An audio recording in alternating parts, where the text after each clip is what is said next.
So your character in this, Tremaine Alexander, he's like a crime boss. Right. Did you take inspiration from any of the great crime bosses in film, like Nino Brown or Michael Corleone or Scarface? Who's your favorite? Well, my favorite is Vito Corleone. It's my favorite. Yeah. The Godfather himself. Of course, Scarface is a legend. I think maybe a little Scarface slipped into me, but I thought of him, being that he was a Jamaican guy with a Jamaican flair, I kind of thought of like Shatters. You ever see this movie, Shatters? No. Yeah, it's a crazy ghetto movie, but I kind of was wanting to be that character a little bit. And also pulled from guys I knew growing up. Mm-hmm. You know, I grew up around a lot of big bosses. One boss, I could say his name, he's doing 75 years right now. So you don't have any, there's no yeah, threat? Yeah, I hope not, but no, his name was Dusty. Okay. And he was a guy that really controlled our neighborhood, you know?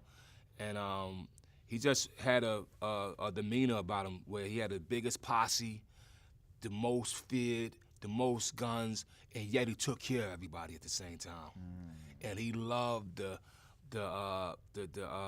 like this, on the street corners, they would cook shish kebabs with meat on it. Like walk down the street and you'd spy him. He loved those. And what I tried to do with this character was, you know, he's cooking a lot of curry goat. You know what I mean? It's kind of picked some ideas from there. It's obviously a sad subject, but I have to ask you, Paul Walker, working with him, just a memory of maybe being on the set. What was he like as a dude to kind of chill with? I mean, he's a really good dude, man.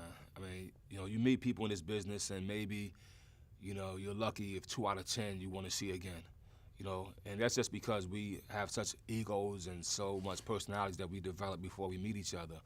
And it's very few you will meet that you can actually communicate with and feel this synergy of manhood, or man and woman. He was one of those guys. What I think about film is magic is this. Film captures us and it holds us there, you know what I mean? And for the fans of his, they get a chance to go and see that smile, you know what I mean? Hear that voice, you know what I mean?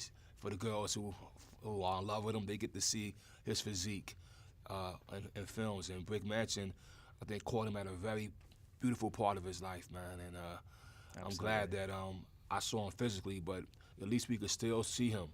Yeah. You know, through his work and through his art expression. Last thing I want to ask you, after directing Man with the Iron Fist, did you see your acting change? Did you learn something from directing actors that improved your acting in a sense?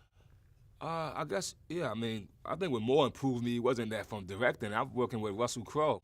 I mean, so he just has a certain kind of style about himself that as a director, I saw his comfortness in front of the camera, and I think some of it rubbed off on me because when he had came to America, you know, maybe 5 months ago, I guess on the plane they had Californication on there, and he watched all the episodes, and he saw me say, "Hey, Bobby, you've been practicing. I see it."